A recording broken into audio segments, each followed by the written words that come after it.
Some details of Jeffrey Dahmer's story are so shocking that it's hard to believe they happened in real life. No one had a clue as to what was happening for over a decade. Let's find out what is fact and what's mere fiction. Discover the truth behind Dahmer's run-ins with his neighbor Glenda Cleveland. Learn why he kept pictures and other dreadful evidence of his crimes. Plus, we'll uncover why there's still no memorial for Dahmer's multiple victims. Let's start. Criminal history.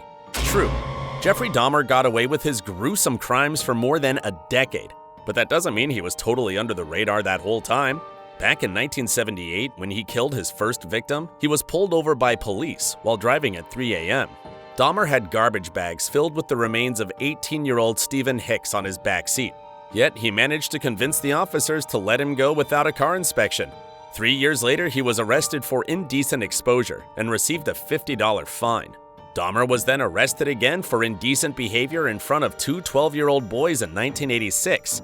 That time, he was given a 1-year probationary sentence.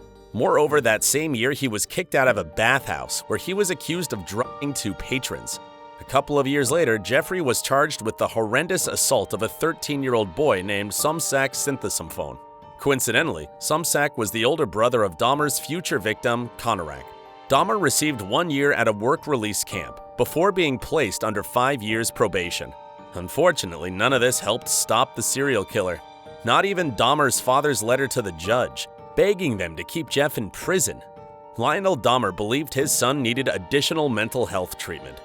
I have reservations regarding Jeff's chances when he hits the streets. I have experienced an extremely frustrating time trying to urge initiation of some type of treatment. Next, let's see if the story of Dahmer's worried neighbor is true. Glenda lived next door. False. In Netflix's story, Glenda Cleveland played a pivotal role in Dahmer's arrest. The two had frequent interactions that led to multiple police complaints. However, in reality, she wasn't Jeffrey's neighbor in the Oxford apartments. She lived in an adjacent building. Moreover, she never met Dahmer. The woman whom Jeffrey gave sandwiches to was Pamela Bass. She was the one who lived next door to the killer, but she didn't have any suspicions about what he was doing in his apartment. And after his arrest, Bass went on the record confirming that Dahmer was friendly and sharing. Still, when she learned more details about the brutal nature of his crimes, Pamela was shocked. "I've probably eaten someone's body parts," she said later. It seems like in the show, Bass was partially erased, and elements of her personality were written into Cleveland's character. Still, Netflix was right when they showed how Glenda made multiple attempts to alert police and the FBI about Dahmer's behavior. Both in the series and in real life, it was Glenda's daughter and her niece who found a disoriented Konorak escaping from his abuser. To the woman's shock, however, the officers returned the teen back into Dahmer's custody. And just like it's described on the show, that ultimately led to the teen's death. After seeing a newspaper article about the disappearance of Konorak, Glenda repeatedly contacted the Milwaukee Police Department, but the monster was finally arrested when one of his next victims escaped. Now, let's find out some details of what happened to this man. Sinister warning. True. It turns out Jeffrey did often show his victims the Exorcist III movie. According to the killer himself, he didn't like feeling evil. He tried to overcome those thoughts and urges, but eventually gave in. Watching that movie, he identified with the characters who got possessed by a demon, and he derived a sort of pleasure from watching how it happened. The blood-chilling words that Dahmer says to Tracey Edwards are also true. The survivor revealed this in his testimony. Like he was listening to my heart, because at a point he told me he was gonna eat my heart. However, one disturbing twist actually didn't happen. Dahmer didn't drink bags of blood while working at the Milwaukee Blood Plasma Center, but that doesn't mean he didn't want to. According to Jeffrey's reports to police officials, he tried to drink a vial of blood, but he wound up spitting it out. As for the body parts found in his apartment and his fridge, that is absolutely true. And although it is horrific, he did consume them. But let's move on to less distressing details. Wearing glasses during his trial. False. Aviator glasses have become Dahmer's trademark look. On the show, he even wears them in court.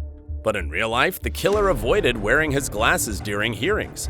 He did this because he didn't want to face the jury. His stepmother Sherry revealed in an interview at the time, "He's not wearing glasses so that he can't see people. He panics," she shared. However, Jeffrey himself revealed the truth. "I didn't want to see anyone's face clearly. It helped me disassociate myself from what was happening. Unfortunately, he didn't mean that he was sorry for what he'd done. Here's why." Polaroid pictures. True. This piece of evidence eventually led to the killer's arrest. After making it out of Dahmer's apartment alive, Tracey Edwards led Milwaukee police there. In a bedside drawer, the officers discovered 84 Polaroid pictures that shocked them. It turned out Jeffrey frequently took photos of his victims at various stages throughout the murder process. Looking through them, he was able to recollect each act afterward and relive the experience. The American Journal of Forensic Medicine and Pathology explained that Dahmer often felt lonely and wanted mementos to keep him company. And here's how he explained his reasons for documenting his crimes. It was my way of remembering their appearance, their physical beauty. The viewers of the show know that those weren't the only things he kept. I even went so far as planning on setting up an altar with the 10 different skulls and skeletons. Sadly, Conorak Synthesophone's remains would end up on that altar, although he had a chance to survive. So what really happened to the officers who actually escorted the boy back into the killer's apartment? Officer of the Year. False. The story of Dahmer's crimes was first broken in the early 90s by the journalist Anne E. Schwartz. After the Netflix show's premiere, she revealed that the streaming series had sacrificed accuracy for the sake of drama. She insisted that the filmmakers had taken too much artistic license with many key details, like with Glenda Cleveland. Schwartz also stated that the portrayal of the police officers who were investigating the case was incorrect. At a time when it's not exactly easy for law enforcement to get trust and buy-in from the community, it's not a very helpful representation, she commented. Still, that doesn't change the fact that the officers could have prevented the murder of Dahmer's youngest victim. In episode 9 of the limited series, it was revealed that John Balcherak and Joseph Gabrish received Officer of the Year commendations, but that never happened in real life. Both officers were suspended after the killer's arrest on the basis of gross negligence. However, a couple of years later, they were reinstated, with back pay. Eventually, Gabrish was elected the president of the Milwaukee Police Association, while Balcherak became the chief of police for the town of Trenton in Wisconsin. But there was someone on the show who was truly affected by Dahmer's awful deeds. Emotional court statement. True. One of the most memorable moments of the show is a victim impact statement in episode 8. It is provided by Rita Isbell, sister of Errol Lindsay, Dahmer's 11th official victim. It was a disturbingly raw, emotional statement to her brother's killer. After Monster aired, Rita found out that her speech was hauntingly recreated in the series. However, it turns out that neither she nor other relatives of the victims were actually consulted before the show was made. Lindsay's cousin, Eric Perry, echoed these claims. He revealed that his entire family are pissed about the show, which was hugely traumatizing for them. Perry also criticized its creators for having no respect for Rita. Recreating my cousin having an emotional breakdown in court in the face of the man who tortured and murdered her brother is wild. Wild!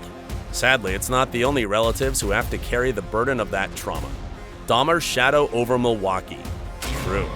In the last episode of the show, Glenda Cleveland is shown standing outside the former site of the apartment building where she and Dahmer lived. The scene cuts to a screen that reads, "No park or memorial to Jeffrey Dahmer's victims was ever built on the site of the Oxford Apartments." This time the series was true to life. Oxford Apartments no longer exists. Most tenants moved out of the building after Dahmer's arrest. Understandably, no one wanted to rent an empty unit in the now notorious complex. Approximately a year after the infamous criminal was arrested, the building where he committed most of his grisly crimes was demolished. Currently, the lot is a deserted patch of grass surrounded by a chain-link fence. Once, there were plans to convert it into a playground, but that never happened. As of today, there are no plans to build a memorial site there. On one hand, officials acknowledge the need to honor Dahmer's victims. Still, they feel that the site might attract people who have a morbid fascination with the killer. The niece of the real-life Glenda Cleveland also doesn't think it's the best idea. The show's brought nothing but trauma to the victims' families, conveyed Nicole Childress. A physical memorial would only make things worse. Share your thoughts and ideas on how to honor Jeffrey Dahmer's 17 victims in the comments.